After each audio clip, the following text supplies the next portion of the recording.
Hi అండి. Welcome back to Saili vlog. ఈరోజు అగ్రహారం టెంపుల్కి వెళ్తున్నామండి. ఇది పీలేరు నుండి 20 మినిట్స్ అవుతుంది. అగ్రహారంకి ఫ్రంట్ ఎంట్రన్స్ అండి ఇది.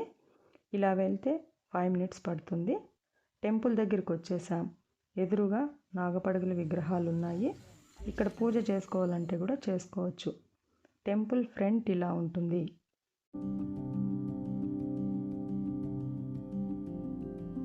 రండి గుడి లోపలికి వెళ్దాం. లోపల ఎంతో ప్రశాంతంగా ఉంది. చూసారా?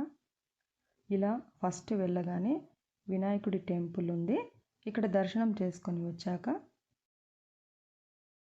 ఇప్పుడు మెయిన్ లక్ష్మీ నరసింహస్వామిని దర్శనం చేసుకోవాలి.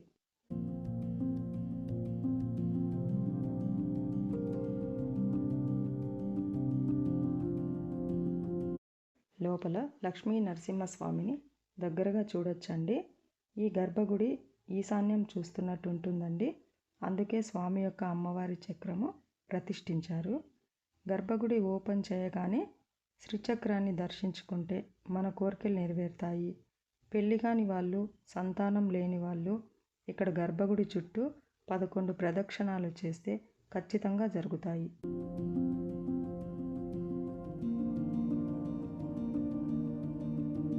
రండి అష్టలక్ష్మి అమ్మవార్లని దర్శించుకుందాం.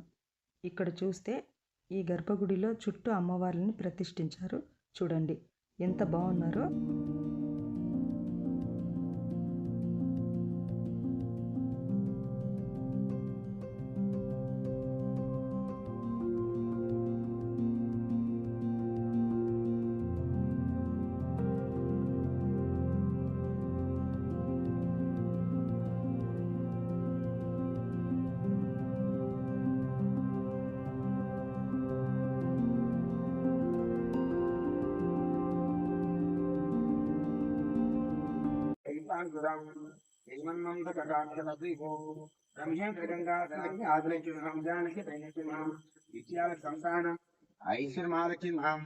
ఆనంద కర్పూర నీరాజనం సమర్పయామి.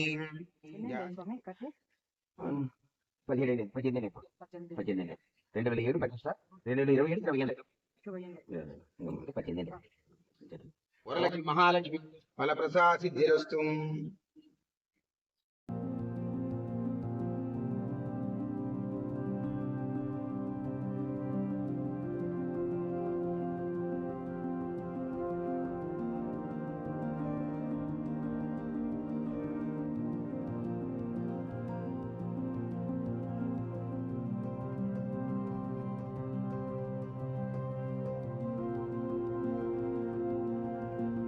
మీరు ఎక్కడా చూడని విధంగా నవగ్రహాలను చూపిస్తానండి. ఇక్కడ నవగ్రహాలు ఉన్నాయి. చాలా బాగా కట్టారు. అసలు ఎక్కడ ఈ విధంగా లేవు.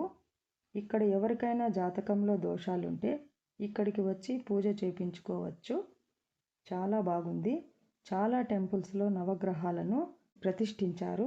కానీ ఇలా ఒక్కొక్క నవగ్రహానికి సపరేట్గా కట్టారు. ఇక్కడ ఏ టెంపుల్స్లో అయినా నవగ్రహాలు మాత్రమే ఉన్నాయి.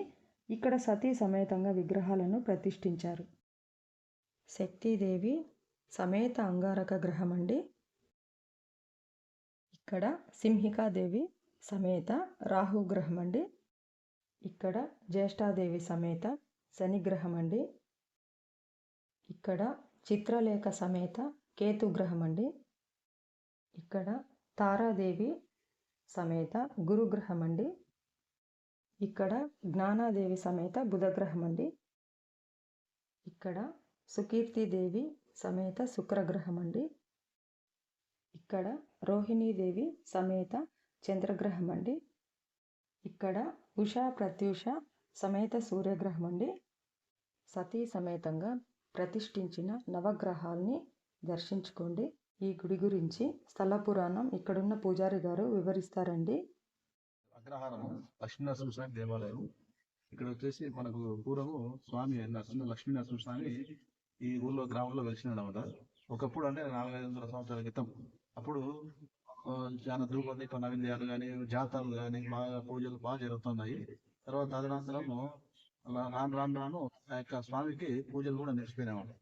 నిలిచిపోవడంలో ఆ తర్వాత ఆయన ఈ రాజుగారికి వెంకటరామరాజు అని ఆయన వచ్చేసి ఆయన కళ్ళ వచ్చి చెప్పిన తర్వాత ఆయన సొంతంగా ఈ యొక్క నరసింహస్వామి ఇక్కడ నేను ఉన్నాను, నాకు ఇక్కడ పూజలు జరగడం లేదు, నీ యొక్క నీవు కారణజన్ముడవు, నీ యొక్క సహకారంతో నాకు ఈ గుడి కట్టించాలా అని చెప్పి ఆయన కళ్ళు వచ్చి చెప్పడంలో ఆయన సొంతంగా నిర్ణయం తీసుకొని ఆ యొక్క స్వామి నా దగ్గర ఏం లేదంటే నువ్వు గుడి ఒకటి నిర్మించు, నేను చూసుకుంటా అని చెప్పి ఆయన సంకల్ప దీక్షతో ఆ యొక్క స్వామి ఆ రాతి కట్టడంతో ఆయన కట్టిన విరివిగా పెళ్లిళ్ళు బాగా జరుగుతాయి. ఈ యొక్క స్థానబలం మంచిది కాబట్టి స్వామికి ఇక్కడ వివాహం చేసుకునే వాళ్ళకి ఖచ్చితంగా సంతానం భాగ్యం ఖచ్చితంగా కలగజేస్తారు. అమ్మవారు చుట్టూ అష్టలక్ష్మి గుడి వెనకాల వినాయక స్వామి రాజులో ఇక్కడ నవగ్రహాలు కూడా వృక్షాలతో సహా నవగ్రహాలు పెట్టినారు. ఏ గుడి ఏ దోషం అంటే ఏ గ్రహ దోషం ఎవరికైతే ఏ గ్రహ దోషం ఉంటుందో ఆ గ్రహానికి సపరేట్ గా పూజ చేసుకోవడానికి కూడా అభిషేకాలు అర్చన చేసుకోవడానికి కూడా వీలుగా ఉంది.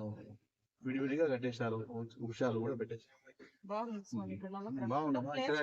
ఇక్కడ చుట్టుపక్కల ఎక్కడ ఈ సపరేట్ ఇప్పుడు పేరు మీద లీల అంటే ఏదో మనకి దోషం ఉంటుంది, పూజ దోషం సపరేట్ గా పూజ. ఇప్పుడు కొన్ని చోట్ల నవగ్రహాలు చుట్టూ ఉంటాయి, రౌలు ఉంటాయి, అది ఓ స్వామి చేసుకుంటే ఒక స్వామి పడుతుంటాయి, పాలు కానీ పెరుగు కానీ అట్లా కూడా సపరేట్ గా పూజ ప్రదర్శన చేసుకోవడానికి. ఈ వీడియో చూశాక లైక్ చేసి సబ్స్క్రైబ్ చేసుకోండి.